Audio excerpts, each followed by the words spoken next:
Romanos 15.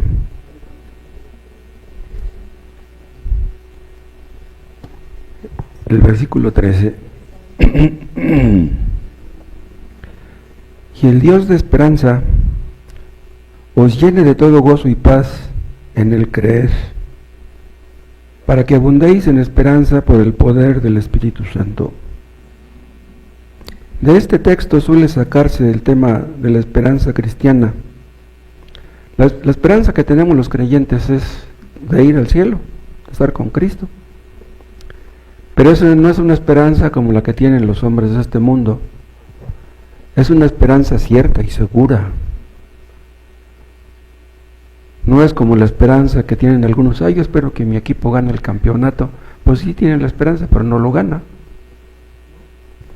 Nosotros tenemos una esperanza segura.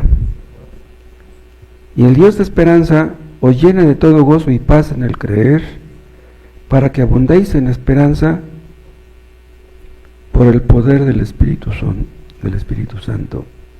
Bueno, el hermano ya oró por la predicación, entonces vamos de lleno. No leímos el 12, pero vean, y otra vez dice Isaías, estará la raíz de Isaí, que es Cristo, y el que se levantará a regir los gentiles. Y luego dice, los gentiles esperarán en él. Esta palabra esperarán es la misma palabra que está después en el 13 que habla de la esperanza. Nosotros somos gentiles. Nosotros esperamos en Cristo.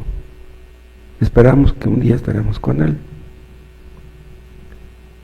Pero si tenemos la esperanza de ir al cielo, ¿de dónde sacamos esa esperanza?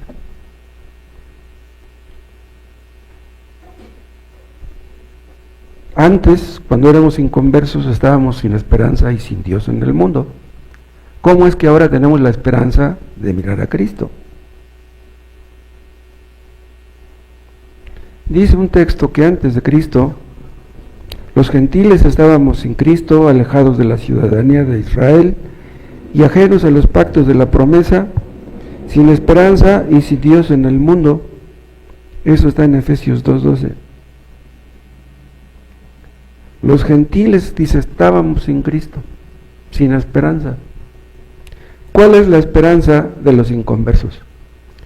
La esperanza que ellos tienen es que no existe el cielo. Ellos tienen la esperanza de que no exista el infierno. Ellos quieren creer que Dios no existe. La esperanza de los inconversos es la de morir y descansar en paz. Cuando muere un inconverso, dicen los demás, pues ya descansa en paz. Pobres. Si un hombre sufrió mucho aquí, en este mundo, hay personas que han sufrido mucho, y muere sin Cristo, los sufrimientos que tendrá ya serán peores que los que tuvo aquí. Entonces, aunque le digan a una de esas personas que ya descansa en paz, esa esperanza no tiene ninguna base, no tiene ningún fundamento. Un inconverso no puede descansar en paz. Pues sí, le ponen el letrero ahí en la cruz, R.I.P. Requiescat in pace. Descansa en paz. Pero no descansan en paz. Por muchos problemas que tenga una persona que no es cristiana en este mundo, por muchos problemas que tenga, los problemas que va a tener en el infierno serán inmensamente más grandes. Nada que ver. En cambio, los que hemos creído en Cristo, esperamos en Él. Esperamos que Él cumplirá sus promesas de llevarnos con Él cuando muramos. Tenemos la esperanza también de estar con Cristo y de ser puros y perfectos y de mirar su rostro con alegría. Hay algunos que piensan, son de la idea, algunos, que los creyentes esperamos ir al cielo un día, pero que nada puede asegurarnos que así será. Tú dices que vas a ir al cielo, pero ¿quién te asegura? ¿Cómo puedes tú estar seguro de que cuando mueras vas a ir al cielo con Cristo? Bien, la esperanza cristiana es una virtud sobrenatural. Es algo que viene de arriba. Es algo que da el Espíritu Santo. Mira cómo dice el versículo 13: y el Dios de esperanza os llene de todo gozo y paz en el creer, para que abundéis en esperanza, ¿cómo? Por el poder del Espíritu Santo. O sea, el Espíritu Santo, con su poder, hace que esperemos eso y estamos seguros de que nos lo va a dar. No tenemos dudas. No todos los creyentes tenemos esa misma fe con la misma intensidad. Tal vez algunos creyentes tengan ciertos temores, ciertas dudas. Pero en un buen estado espiritual, un creyente siempre está seguro de que mirará a Cristo un día. Nosotros esperamos con confianza, confiamos en Cristo. ¿Por qué? Porque Dios hizo que confiáramos en Cristo. El Espíritu Santo hizo con su poder que confiáramos en Cristo. Durante años confiamos en nosotros mismos. Nos creíamos muy listos, muy inteligentes. Pero Dios nos hizo ver nuestro error. Dicen algunos que nadie puede tener la seguridad de ir al cielo al morir. Hay evangélicos que si les decimos que estamos seguros de ser salvos y de que un día iremos al cielo, dicen que somos soberbios. Somos soberbios por decir que ya Dios nos perdonó y que estaremos con Él un día. ¿Eso es soberbia? Y dicen ellos, no digas que eres salvo, más bien di que tienes la esperanza de ser salvo un día. Para esas personas todo es incierto, todo es vago y nebuloso, nada es seguro. ¿Y saben ustedes por qué? Porque ellos confían en sus obras, confían en sí mismos. Una persona que confía en sí mismo, no, pues yo no soy malo, yo hago buenas obras. Una persona que confía en sí misma, en sus obras, nunca puede tener paz ni gozo. Porque él sabe que aunque tiene algunas buenas obras, tiene muchas malas obras. Y él se siente inseguro de si sus buenas obras podrán pagar por las malas. Escuchen, por muchas buenas obras que tú tengas, no por eso vas a ir al cielo. Esas personas confían en sí mismos y no confían en Dios. Por eso no pueden estar seguros de nada. Ellos esperan en sus obras, no esperan en Cristo. Dice nuestro texto al final del 13 que llegamos a tener esta esperanza. Dice al final, por el poder del Espíritu Santo.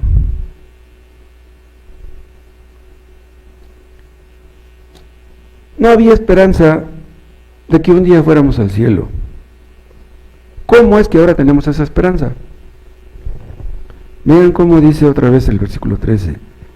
Y el Dios de esperanza os llene de todo gozo y paz, vean, en el creer. O sea, tenemos gozo y tenemos paz habiendo creído en Cristo. Tenemos gozo y paz porque sabemos que Él hará lo que ha dicho que va a hacer. Va a cumplir lo que ha prometido. No confiamos en nuestras obras, no confiamos en nuestros méritos, que no tenemos ninguno. Confiamos en Él, en sus obras y en sus méritos. Una persona que no cree en Cristo, no puede confiar en Cristo, no puede tener paz, ni puede tener gozo. Los inconversos tienen paz cuando tienen dinero, cuando tienen una casa, cuando les va bien. Pero cuando se les acaban esas cosas, cuando tienen problemas, se les acaba el gozo. Es un gozo efímero, un gozo que no es gozo. Nosotros tenemos gozo y paz porque sabemos que Cristo nos aceptó. Dios nos aceptó en Cristo. Nos aceptó en Cristo, no en nosotros mismos. Él es el perfecto, no nosotros. Nosotros seremos imperfectos hasta el último día. Pero Dios nos ama porque mira a Cristo, no nos mira a nosotros. Él es perfecto. Eso nos da gozo, eso nos da paz. Los inconversos siempre tendrán la incertidumbre de si sus obras pueden merecer la salvación. Esas personas que van a la basílica y que se meten de rodillas, van caminando y van poniendo un trapito aquí y otro acá, y ponen aquí la rodilla y luego la otra. Ya después sus rodillas van sangrando, pobre gente. Piensan que están agradando a Dios con eso. ¿A Dios le gusta que sus criaturas se llenen las rodillas de sangre? ¿Qué clase de Dios sería ese? Esas personas creen que están agradando a Dios. Entonces, un criminal, un asesino, un borracho, un drogadicto, pues como ya se fue de rodillas, ya Dios le va a borrar sus pecados. Pues no. Los legalistas, los arminianos, los moralistas, tienen la incertidumbre siempre de si sus obras pueden merecer la salvación. ¿Ustedes han leído acerca de la conversión de Martín Lutero? Martín Lutero se confesaba con un sacerdote, él era monje, se confesaba con un sacerdote, le contaba sus pecados. Padre, me acuso de esto y de esto y de esto y de esto. Y le decía el padre, no, pues reza un rosario y no hay problema. Pero él no tenía paz. ¿Qué me pasa? Si ya recé mi rosario, si ya hice mi penitencia, ¿por qué no tengo paz? ¿Saben qué hacía? Como no tenía paz, agarraba un pequeño mecate y se pegaba en la espalda y se pegaba hasta que se sacaba la sangre. Quería agradar a Dios de esa manera, como los que van de rodillas a la basílica. ¿Saben quién hizo eso también? El hermano Víctor, su esposo de América. Fue allá a Totonilco, Guanajuato, a golpearse la espalda, y mi hermano Lorenzo, el papá de Ricardo, también fue allá a Totonilco. Ahí estaban en la noche, apagan las luces y ahí se están pegando. Los cristianos estamos seguros de ir al cielo a morir. Pero ¿de dónde surge su seguridad? Dice, del poder del Espíritu Santo. Creer que iremos al cielo no es cosa de autosugestión, no es cosa de inteligencia. Es algo que Dios nos ha convencido por su poder de la veracidad de las Escrituras. Una persona puede autosugestionarse. Sí, voy a ir al cielo un día, voy a ir al cielo, voy a ir al cielo. Que nadie me diga que no voy a ir. Sí, voy a ir al cielo. Por decir que va a ir al cielo, ¿va a ir al cielo? Pues no.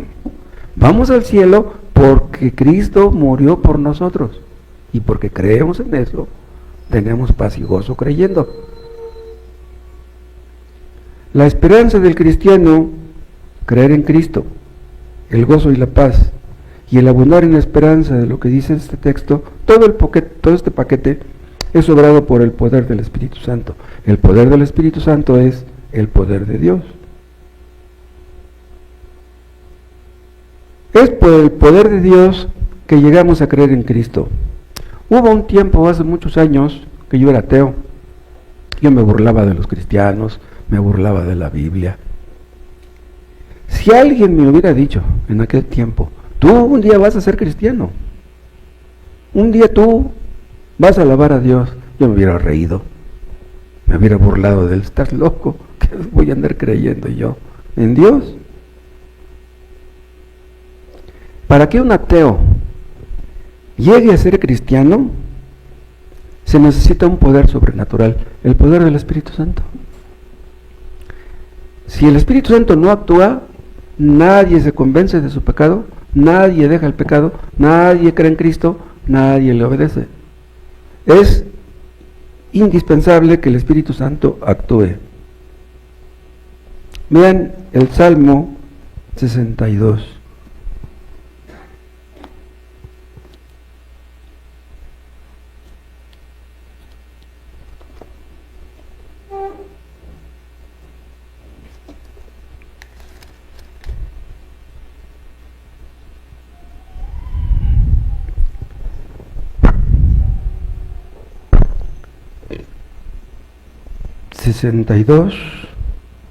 Versículo 11. Una vez habló Dios, 2 veces he oído esto, que de Dios es el poder. Ven, dice, 2 veces he oído esto. Eso no quiere decir que 2 veces lo oyó. Esta es una forma de decir que muchas veces yo he oído que Dios es el poder. Dios es todopoderoso. Dios todo lo puede.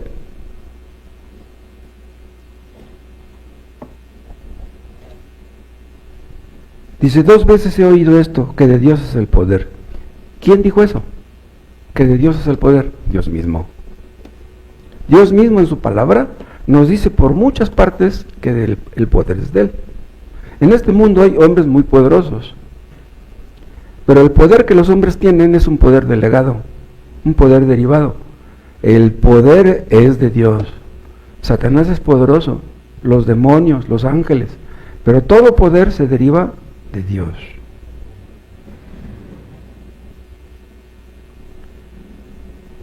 Dios ha dicho de muchas maneras que de Él es el poder por sus obras, por su providencia, por su palabra. Hay personas a quienes Dios les habla 2 veces, no una, les habla 2 veces y no oyen nada. Hay personas que escuchan una predicación y otra predicación y no pueden ver su pecado. Dios les está hablando. Dichosos aquellos, hermanos, a quienes Dios les da oídos para oír.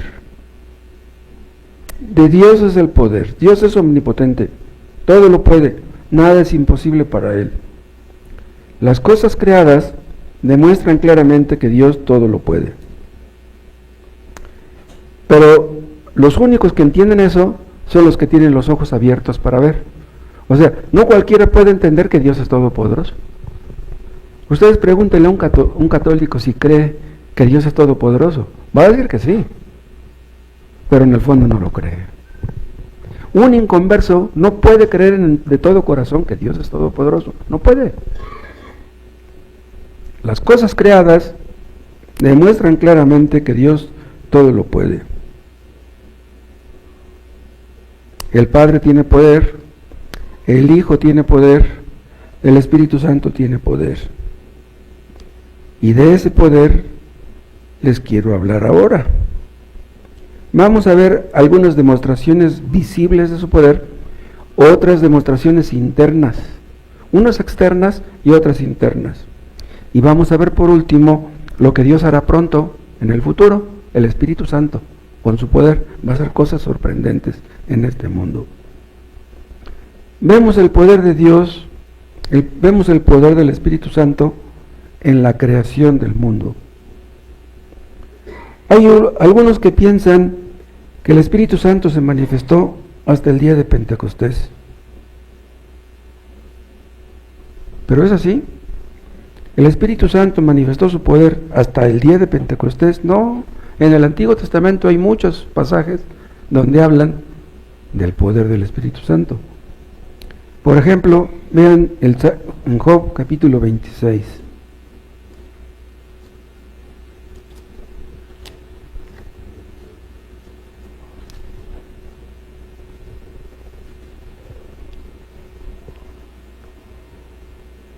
Aquí está hablando de Dios. Y vean cómo dice Job 26, 13. Su espíritu adornó los cielos. ¿Qué quiere decir esto? Que el Espíritu Santo creó las estrellas, creó los planetas, creó todas las cosas en el universo. El Padre creó, el Hijo creó y el Espíritu Santo creó. Y luego dice, su hermano creó la serpiente tortuosa. Aquí hay cierta controversia, porque algunos dicen que hay una constelación de estrellas que se llama así. No estoy seguro de eso. Algunos piensan que pudiera referirse al diablo, que el Espíritu Santo creó al diablo. Puede ser también. No vamos a discutir eso. Las estrellas existen gracias al Espíritu Santo. Si ustedes andan en el campo en la noche, en ciertos lugares, no en todas partes, pueden ustedes ver en el cielo miles y miles de estrellas. ¿Qué clase de poder se necesitó para crear todas esas estrellas? Hay estrellas que son 600 veces más grandes que el Sol. 600 veces, es increíble. El Espíritu Santo participó en la creación de los hombres y de los animales también. Vean el Salmo 104.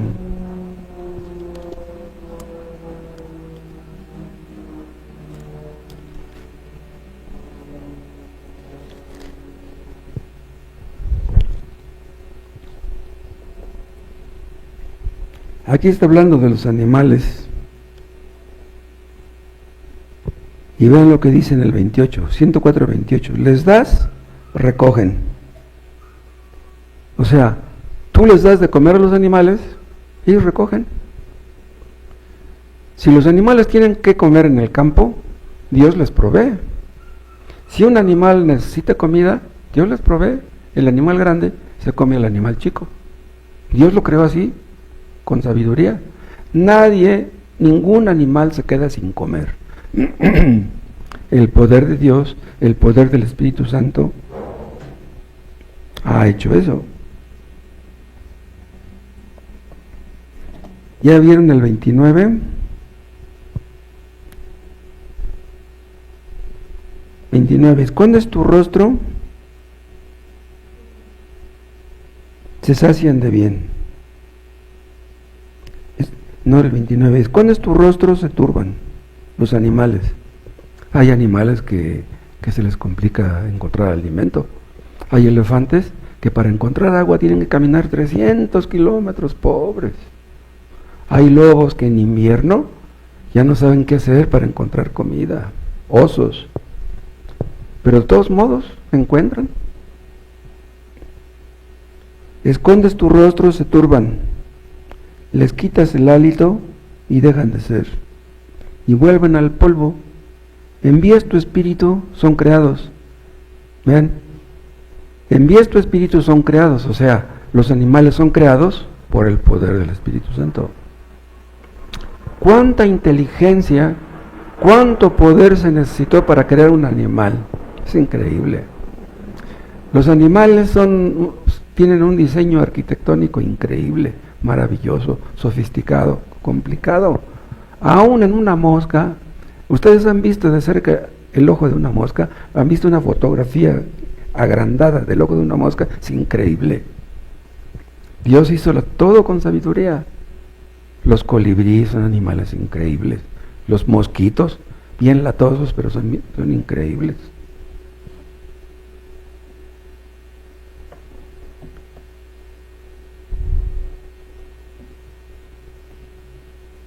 Cuando una mujer queda embarazada,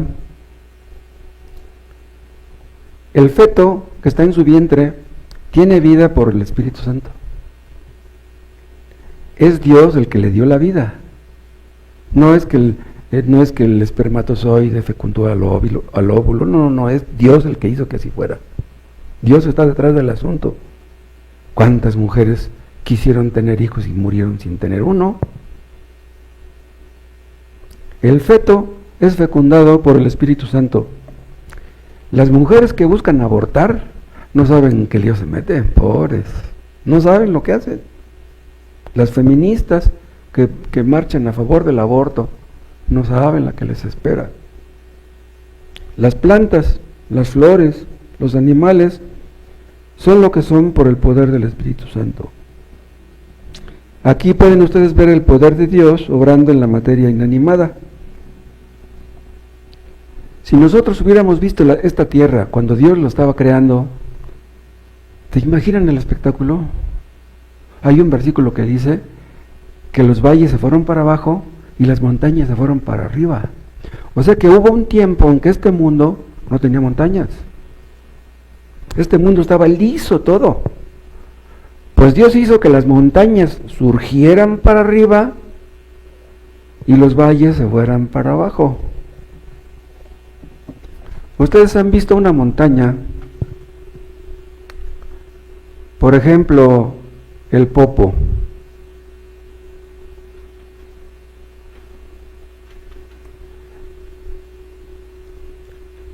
¿Por qué no hizo Dios estas montañas así.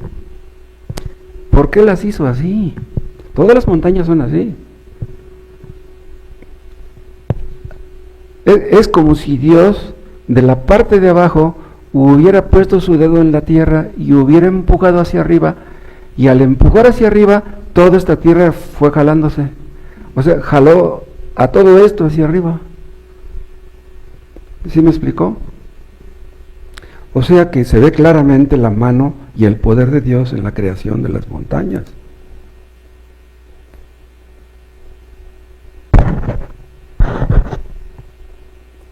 Hay un texto ahí en hebreo, en Génesis, que dice que cuando Dios creó la tierra estaba desordenada y vacía.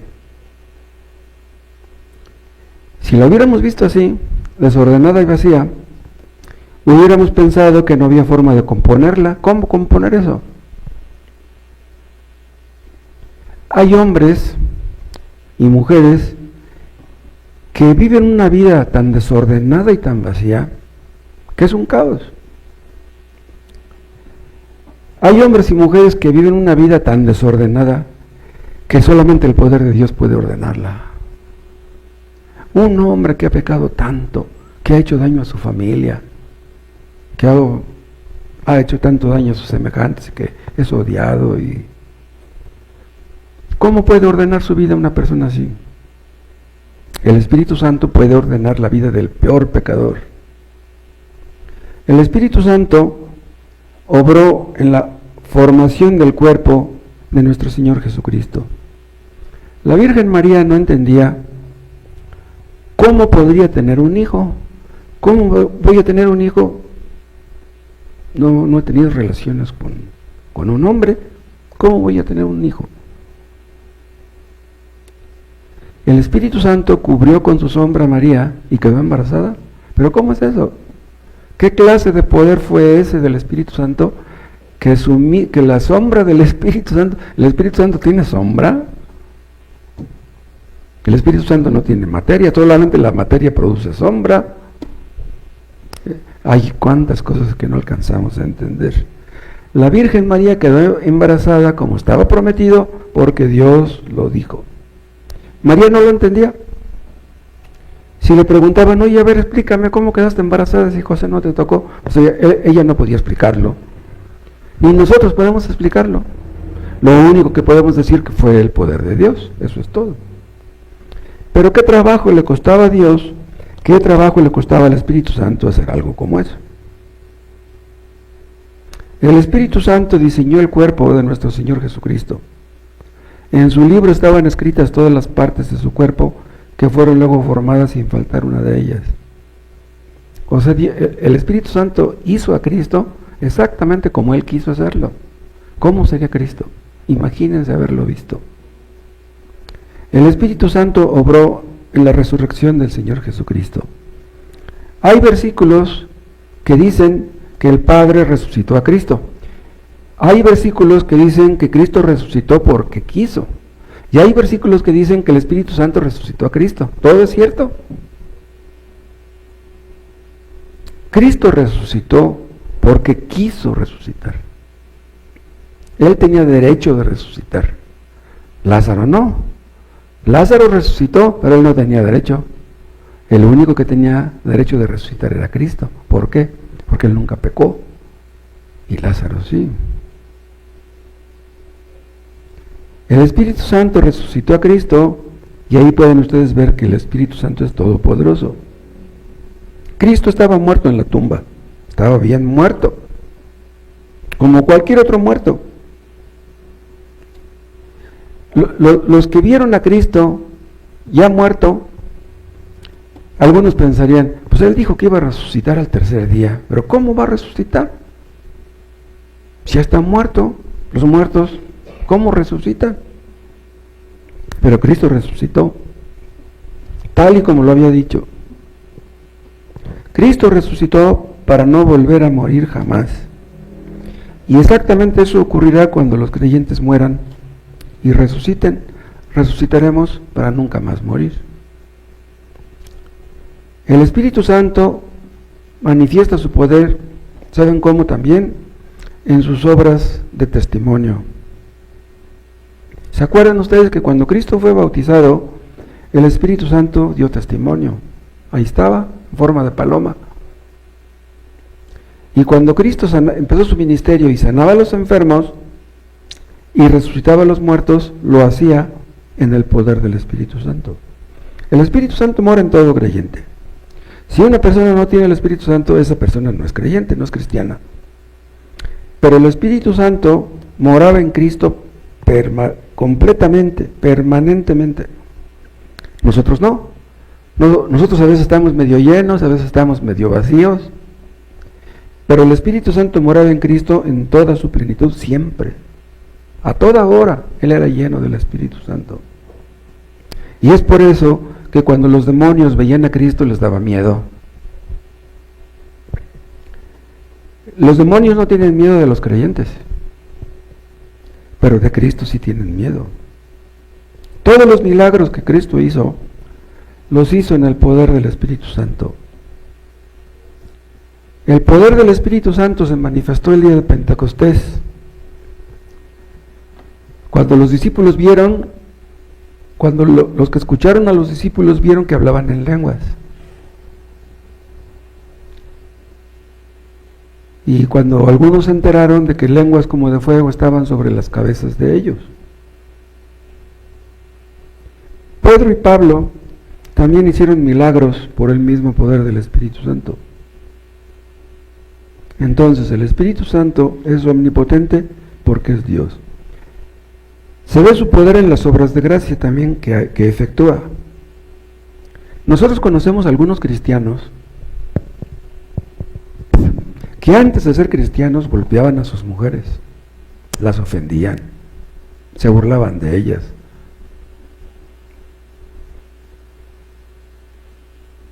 Eran muy duros con sus mujeres y con sus hijos, irresponsables, adúlteros, mal hablados, agresivos. Pero el Espíritu Santo un día envió a alguien a hablarles del Evangelio a unos de esas personas. ¿Y qué cosas empiezan a suceder cuando el Espíritu Santo actúa? Cuando el poder del Espíritu Santo transforma a un hombre o a una mujer, ya no podemos dudar del poder del Espíritu Santo. Si una persona es transformada, eso no fue obra de la fuerza de voluntad, no fue asunto de inteligencia.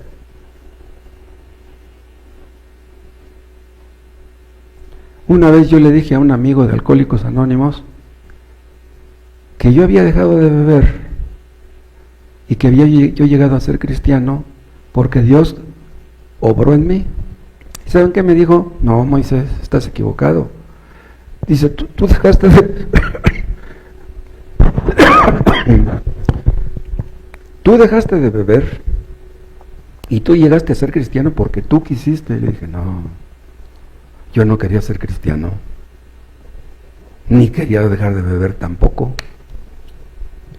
Eso no quiere decir que todos los que dejan de beber son cristianos, porque hay muchos que dejan de beber y son unos hipócritas de todas maneras. Pero para que una persona deje de beber y empiece a tratar bien a su esposa y a sus hijos con amor, con paciencia, eso solamente Dios puede hacerlo. Ustedes pueden dejar los pecados externos, como fumar. Fumar es un pecado externo. Ustedes lo tienen aquí, el cigarro. Esto produce cáncer, ya no lo quiero. Esto me hace daño, me perjudica, no lo quiero. Una cerveza, aquí está, tiene mucho alcohol, no la quiero. Ustedes pueden deshacerse de los pecados externos. Pero ¿cómo le hacen para deshacerse de los pecados internos? Del orgullo, de la soberbia, de la ira, del orgullo, de la impaciencia, de la intolerancia. Eso solamente Dios lo puede hacer. Muchos se conforman con dejar los pecados externos y el problema está en los internos.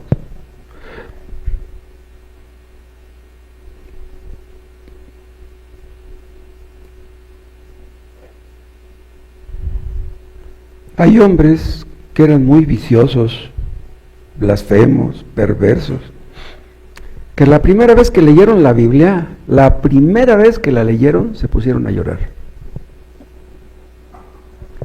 Yo soy uno de ellos. La primera vez que leí la Biblia me hizo llorar. Me hizo orar y me hizo llorar. La primera vez. No cabe duda que allí estaba el poder del Espíritu Santo. Cuando el Espíritu Santo toca a una persona, esa persona ya no puede ser la misma de antes. Hubo salvajes en África, caníbales, que se comían a la gente. Pues ¿qué creen? Que llegaron unos misioneros, llegaron a ser convertidos, y ya en lugar de comerse a la gente, se comían sus quintoniles. Como ven, no, solamente Dios puede hacer eso. Ciudades grandes. Hubo ciudades grandes que fueron impactadas por unos cuantos cristianos. Un avivamiento en toda una ciudad por un pequeño grupo de cristianos. Ahora vean ustedes el poder del Espíritu Santo en el corazón de los hombres. Esto que yo les he dicho del poder del Espíritu Santo manifestándose en la creación, puede verlo cualquiera. Pero aún un ateo necio puede ver que un vicioso, un drogadicto, es transformado. Y pensará, caray, ¿qué le pasó a este? Si ya tenía años siendo drogadicto y vicioso, ¿cómo es que ahora ya no? Ahora lo veo con la Biblia bajo el brazo. ¿Quién hizo eso?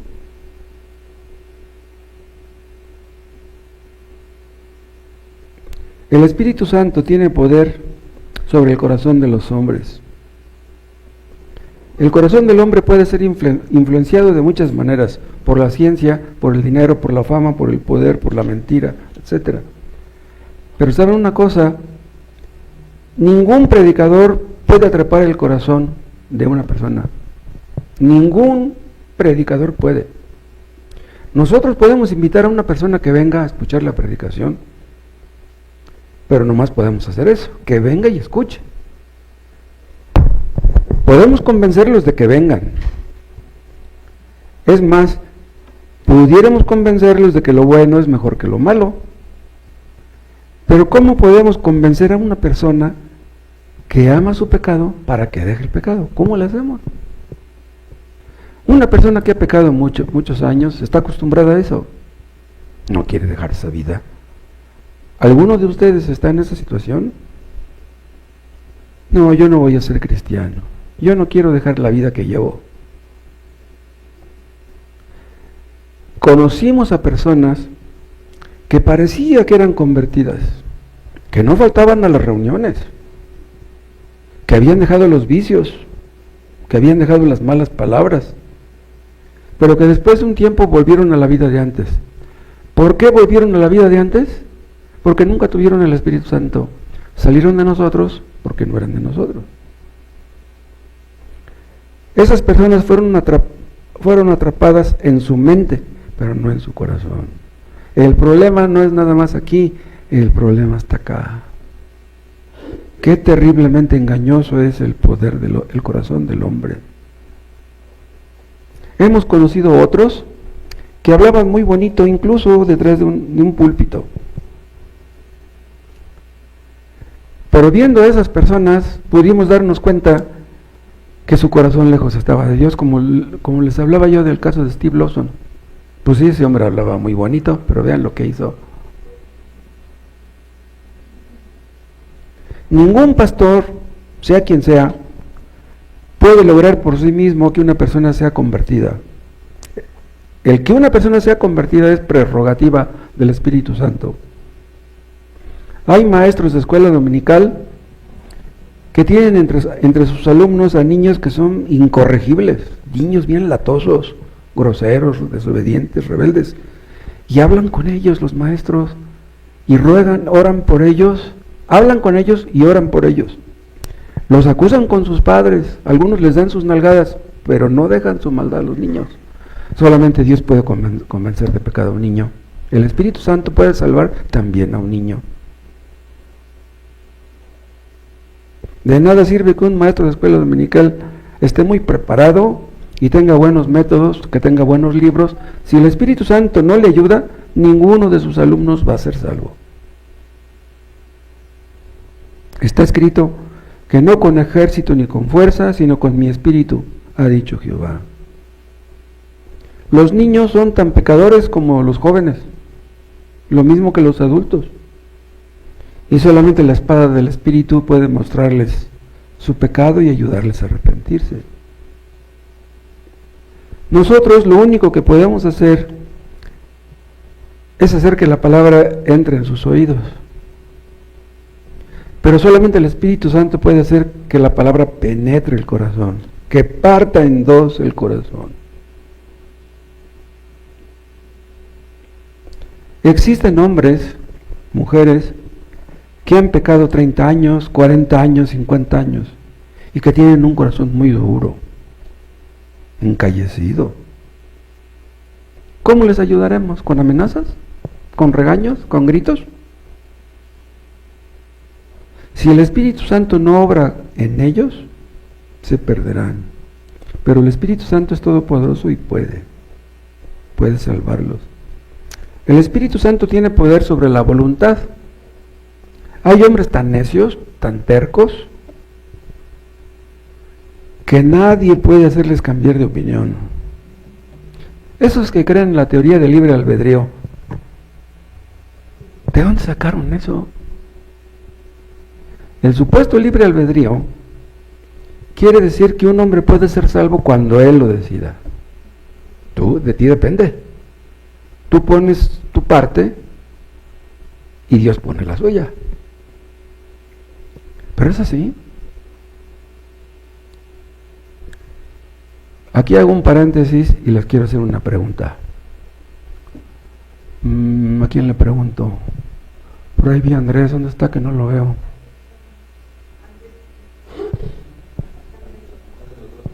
Allá estás, Andrés. Una pregunta, Andrés. ¿Una persona nace de nuevo porque cree en Cristo o cree en Cristo porque nace de nuevo? ¿Qué ocurre primero? ¿El nuevo nacimiento o la fe? El orden de la salvación. ¿Qué es primero? ¿Una persona nace de nuevo por el poder del Espíritu Santo y luego cree en Cristo? ¿O primero cree en Cristo y por haber creído en Cristo nace de nuevo? ¿Cuál es la respuesta?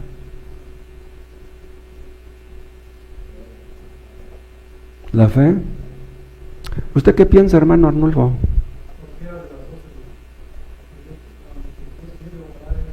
No pueden ser las dos, o una o la otra.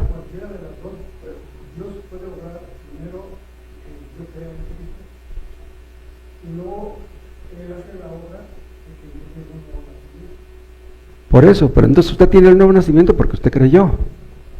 Entonces usted merece haber nacido de nuevo. ¿Me explico? Eso no puede ser. ¿Tú qué piensas, Leo Junior? ¿Qué es primero, el nuevo nacimiento o la fe?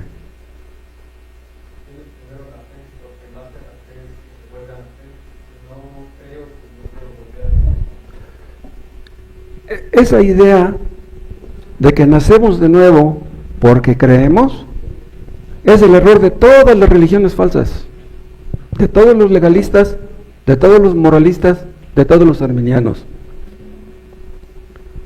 Entonces ellos dicen: yo creo en Cristo y como consecuencia nazco de nuevo. Entonces, si nacer de nuevo es debido a que yo creo, entonces es mi fe la que me salva. Es mi fe. Pero no es la fe, no es la fe la que salva, es Cristo el que salva. Entonces, el nuevo nacimiento es primero, no la fe. Vean, en el momento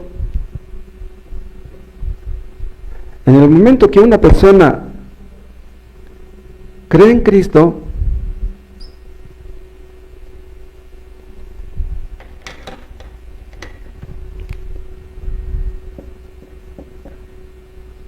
En el momento que una persona nace de nuevo, nuevo nacimiento, en ese mismo momento, vean, en el momento que una persona nace de nuevo, en ese mismo momento cree en Cristo. ¿Sí? O sea, el creer en Cristo es una consecuencia de que una persona ya nació de nuevo. ¿Sí? Ahora, esa persona que cree en Cristo también se arrepiente. Se arrepiente. Vean, tiene el perdón. Tiene la justificación también.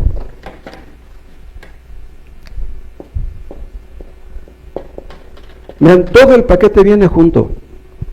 Cuando una persona nace de nuevo, cree en Cristo. Un converso está muerto en sus delitos y pecados. Ustedes acérquense a un muerto que está en el ataúd y díganle, oye, ¿no quieres creer en Cristo? ¿Puede? No. Un muerto no puede tener fe. Entonces, para que una persona pueda creer en Cristo, tiene primero que nacer de nuevo. Pero las dos cosas vienen juntas. Es como cuando Cristo le gritó a Lázaro, Lázaro, sal fuera. En ese momento, cuando Cristo gritó, Lázaro, sal fuera, en ese momento le dio la vida a ¿cómo se llama? A Lázaro. En el momento que le dio la vida, en ese momento oyó la voz, porque un muerto no puede oír la voz. Entonces, primero nació y luego creyó y luego salió. ¿Sí? Ahora, del nuevo nacimiento nosotros no somos responsables. No, nosotros somos responsables de creer en Cristo. No es nuestra responsabilidad nacer de nuevo. El nacer de nuevo es algo que tenemos por el poder del Espíritu Santo. Y en el momento que una persona cree en Cristo, se arrepiente, porque si no se arrepiente, no cree en Cristo, las dos cosas tienen que venir juntas, y el perdón de Dios, ahí está, la justificación o la salvación. Todo el paquete viene junto. Pero vean, primero es el nuevo nacimiento. El error de los que creen lo contrario, que primero es la fe y luego el nuevo nacimiento, es este. Y yo decía, Cristo ya puso su parte, tú debes poner la tuya. Eso ustedes no le pueden decir a un inconverso. Cristo ya puso su parte, ahora tú pon la tuya. No, Cristo hizo todo lo que tenía que hacer hecho. Nosotros no tenemos que poner nada, simplemente creer que ya Cristo lo hizo todo. Pero solamente puedo creer si Dios me da la fe. La fe es un don de Dios, es un regalo. No es la consecuencia del nuevo nacimiento, no es la causa. La causa de la fe es el nuevo nacimiento. Entonces, Dios nos hace sentir que por nosotros mismos no podemos cambiar. Ustedes por sí mismos no pueden cambiar. Ustedes son como son. Y si Dios no interviene, ustedes serán así como son hasta que se mueran. El único que puede hacer que ustedes cambien es el Espíritu Santo. Si el Espíritu Santo no les da el nuevo nacimiento, ustedes pueden leer, no entienden. Pueden orar, Dios no los escucha. Hacen buenas obras, eso no los recomienda delante de Dios. Es hasta que una persona cree en Cristo que puede poner su parte. Un creyente sí puede decir, Cristo ya puso su parte, ahora yo voy a poner la mía. Pero yo no voy a poner mi parte para salvarme, sino porque ya soy salvo. O sea, esa es la santificación. En la justificación, Cristo es gratis, Cristo lo hace gratis. Somos justificados gratuitamente por la fe, por medio de la fe. Y después, siendo justificados, decimos nosotros, ya Cristo puso su parte, yo debo poner la mía. Debo apartarme del pecado, debo leer, debo orar, debo testificar, etc.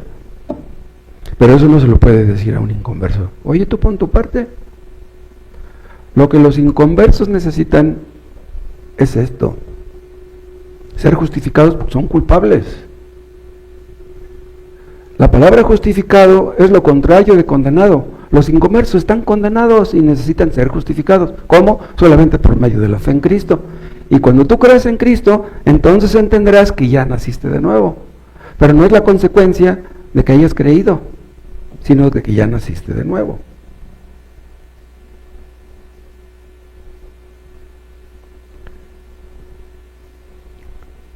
Los que creen en la teoría del libre albedrío, ellos creen que de uno depende la salvación.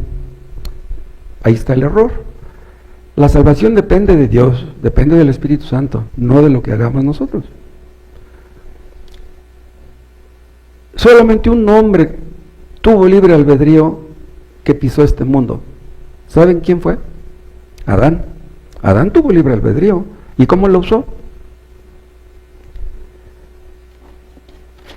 El albedrío es la capacidad de escoger entre una cosa y otra. Ustedes pueden escoger entre comerse un helado de chocolate o uno de vainilla. ¿Cuál quieres?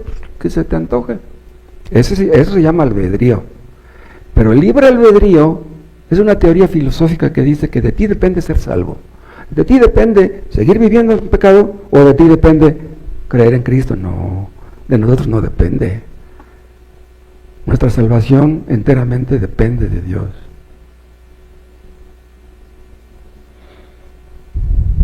El albedrío es capaz de escoger lo malo, pero no lo bueno. Ustedes díganle a un borracho, oye, mira, aquí tengo una botella de tequila, aquí tengo un licuado de fresa, ¿qué quieres? Pues va a querer la botella de tequila, o a lo mejor quiere las dos cosas, quiere la leche para venderla y sacar para más alcohol. No. Hay un versículo donde Pablo dice, pero no hago el bien que quiero, sino el mal que no quiero, eso hago. Vean lo que dijo un apóstol, porque no hago el bien que quiero, sino el mal que no quiero, eso hago. Entonces Pablo hacía cosas malas. No era un hombre malvado. Entonces, ¿por qué dijo eso? No hago el bien que quiero. Vean, no hay nadie que haga el bien que quiere. Yo quisiera amar a Cristo con todo mi corazón y no lo amo así. Luego a veces pasan 3, 4 días, 5 días y no evangelizo a nadie. Y yo me siento mal, Moisés, ¿por qué no le hablas a nadie del evangelio? Nosotros sabemos que debemos amar a nuestro prójimo como a nosotros mismos, pero hay algo dentro de nosotros que se opone, hay una ley que nos estorba. La ley del pecado se le llama. Esos que se jactan de tener libre albedrío están llenos de soberbia. Con el libre albedrío no vas a dejar de pecar. Cuando el Espíritu Santo manifiesta su poder, los pecadores vienen a Cristo. Vean, Cristo dijo, venid a mí, todos los que estáis trabajados, venid a mí y vivirá vuestra alma. Vean, el asunto es que ustedes vengan a Cristo para que sean salvos. Pero no es lo mismo que ustedes vengan al culto que vengan a Cristo. Muchos vienen al culto, pero a Cristo no vienen. Ustedes deben venir a una persona que es Cristo. Él es el Salvador.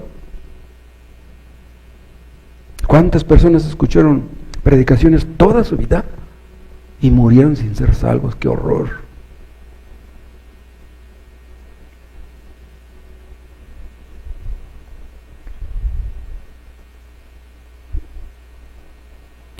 Vean ustedes el Salmo 110.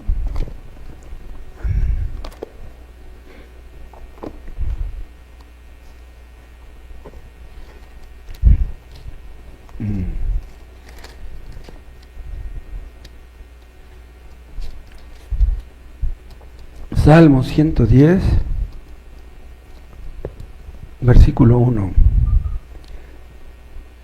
Jehová dijo a mi Señor, a Cristo, siéntate a mi diestra hasta que ponga a tus enemigos por estrados de tus pies. Esto ocurrió cuando Cristo murió, resucitó y ascendió a los cielos. Y luego dice el 2. Jehová enviará desde Sión la vara de tu poder. Vean, la vara de tu poder. Los antiguos gobernantes, los antiguos reinos tenían una vara como símbolo de poder. Domina en medio de tus enemigos. O sea, Cristo dominando a los demonios. Cristo haciendo lo que Él quiere. No está supeditado a lo que los demonios le permitan hacer. El soberano es Cristo, no los demonios. Y luego dice el 3, tu pueblo se te ofrecerá voluntariamente en el día de tu poder. Vean, tu pueblo se te ofrecerá voluntariamente en el día de tu poder. ¿De qué pueblo está hablando? De los escogidos. Tu pueblo se te ofrecerá voluntariamente. Ven, el Espíritu Santo hace que vayamos a Cristo voluntariamente. Ese es el asunto. Por ejemplo, un hijo nuestro puede venir al culto porque su padre lo trae. Pero viene al culto porque su padre lo trae. Pero lo que ese hijo tiene que hacer es venir al culto porque Cristo lo trae. ¿Me explico? Que viene a buscar a Cristo, que viene a buscar a Dios, no para agradar a su padre. Pero dice, se te ofrecerá voluntariamente. ¿Cuándo? Dice, se te ofrecerá voluntariamente en el día de tu poder. O sea, Dios usa su poder, el Espíritu Santo usa su poder para hacer que la persona diga, Señor, aquí estoy, me rindo. Te he ofendido, perdóname. Ayúdame. Ya no quiero ser el mismo de antes. Cuando una persona hace eso, ya nació de nuevo. Ya nació de nuevo. Los hipócritas no hacen eso.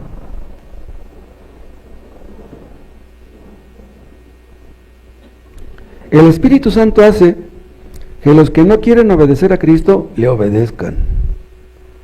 El Espíritu Santo obra en las voluntades de la humana, por necios y tercos que sean los hombres.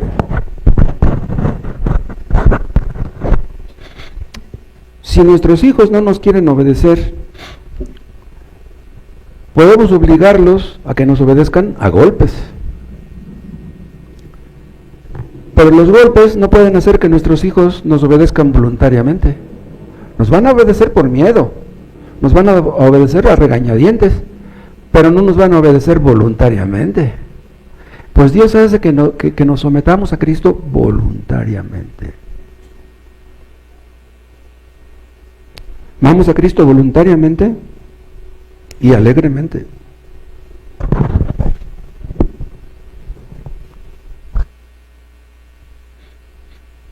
El Espíritu Santo puede hacer que los que se burlan de Cristo, que los que se burlan de los cristianos, puedan venir a Cristo y cambiar su actitud. El Espíritu Santo tiene poder sobre la voluntad.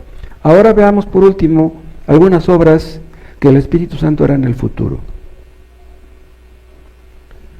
Cuando Cristo estaba en la cruz, dijo, consumado es. Cristo dijo, consumado es. Eso no lo puede decir el Espíritu Santo.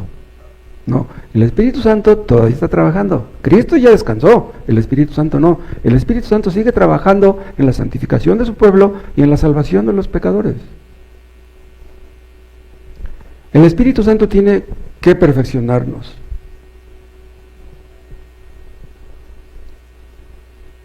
De nada serviría que fuéramos justificados si no fuéramos santificados. No nos detenemos aquí, no, necesitamos apartarnos del pecado. Todos los días es una lucha contra eso.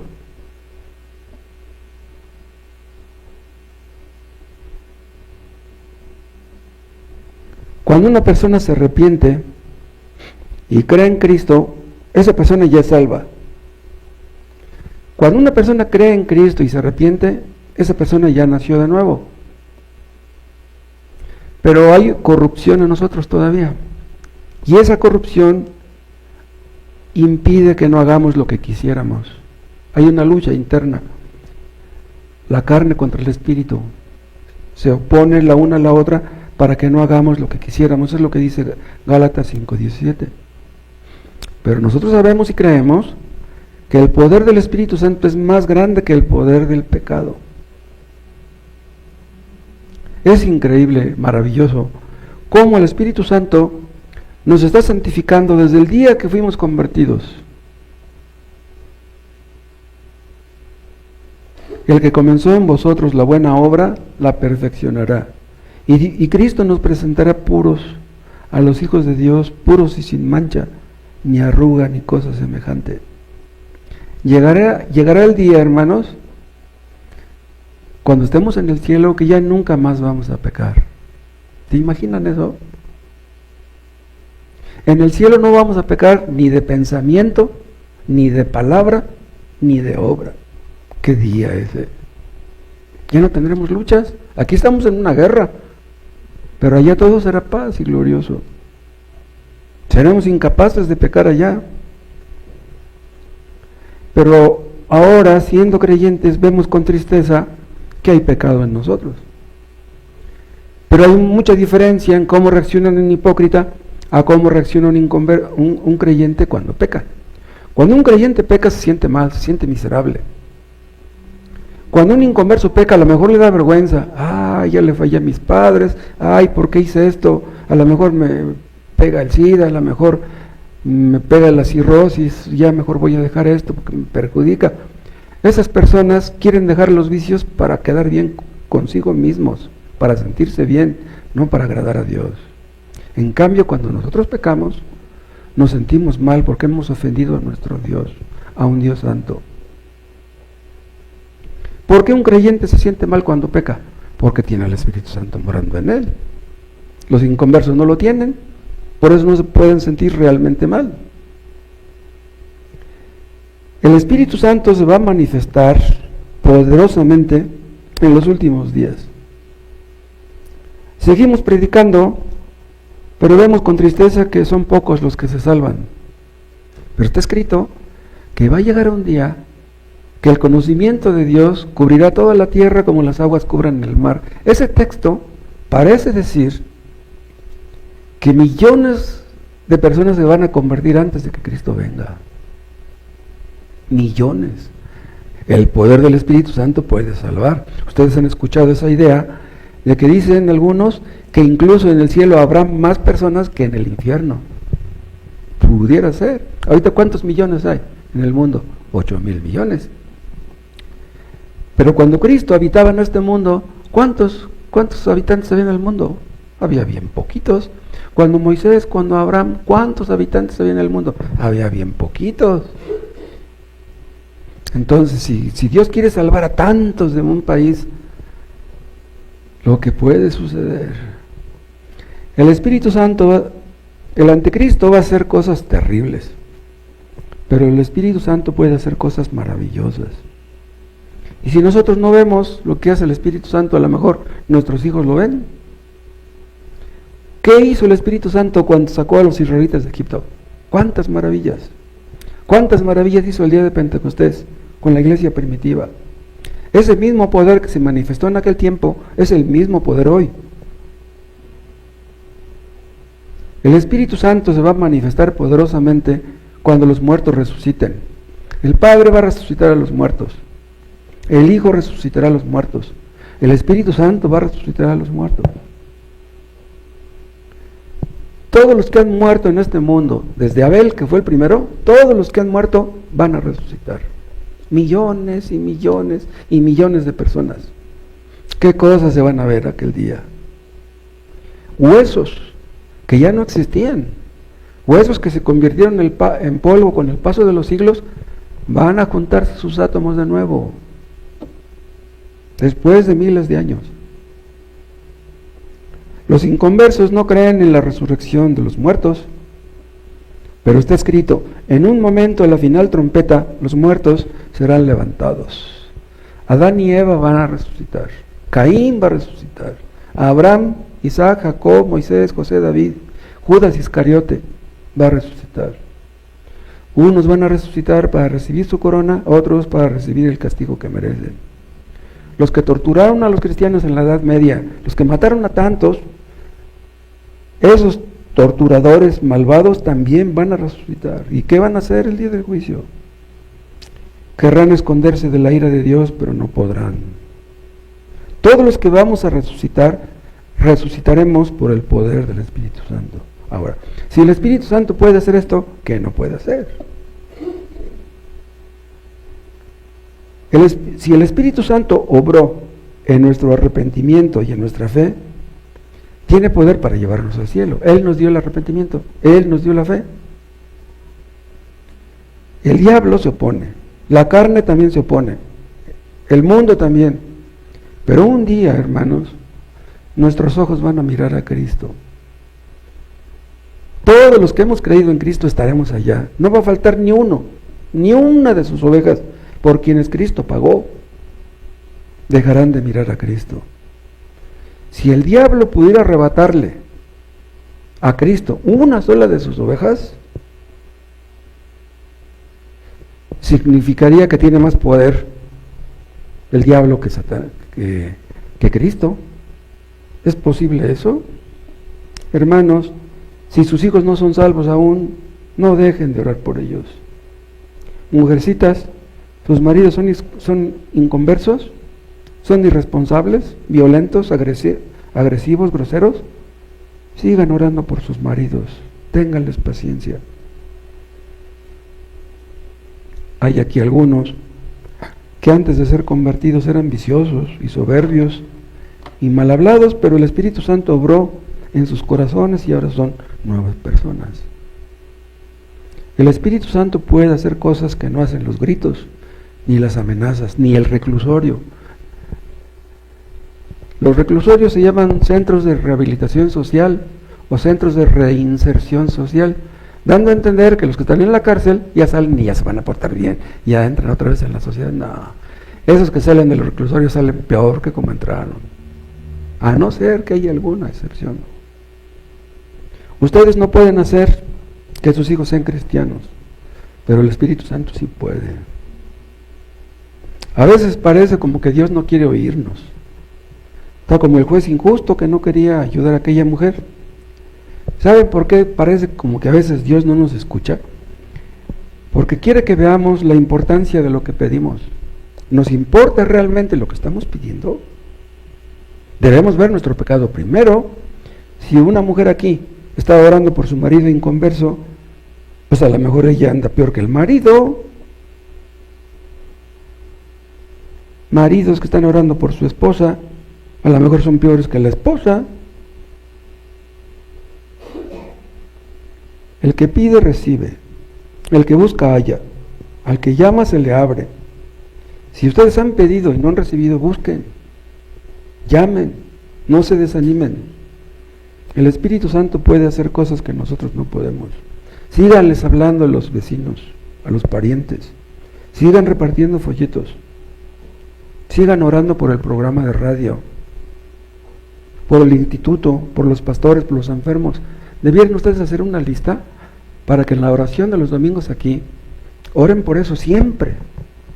Oren ustedes por los que predicamos, aquí en Sándalo, por los enfermos, por los hijos inconversos.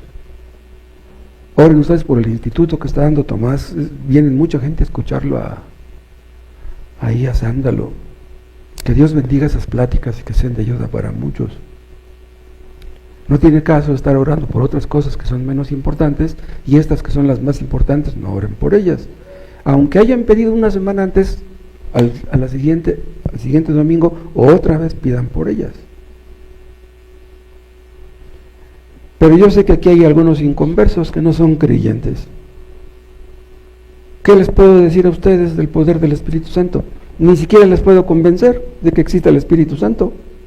¿Cómo podría yo convencerlos a ustedes de que existe el Espíritu Santo? Yo no puedo convencerlos a ustedes de que sean pecadores. Y aún si les convenciera de que son pecadores, ¿de qué serviría si no se salvan? Pero el Espíritu Santo sí puede. Seguimos orando por ustedes, que Dios les ayude. Aún si ustedes tienen un corazón de piedra, le pedimos a Dios que les dé un corazón de carne, que les dé un nuevo corazón. Ustedes no se pueden arrepentir de sus pecados por ustedes mismos. Si ustedes se arrepienten es porque Dios lo decidió, no ustedes. Ustedes deben arrepentirse. Sí, es su deber, porque ustedes han pecado. Pero no pueden arrepentirse sin la ayuda de Dios. Pero Cristo murió y Cristo resucitó para dar el arrepentimiento y el perdón. Las necesidades más grandes del ser humano, el arrepentimiento y el perdón, las dos cosas. ¿De qué serviría una sin la otra? Si ustedes vienen a Cristo, Él los perdonará.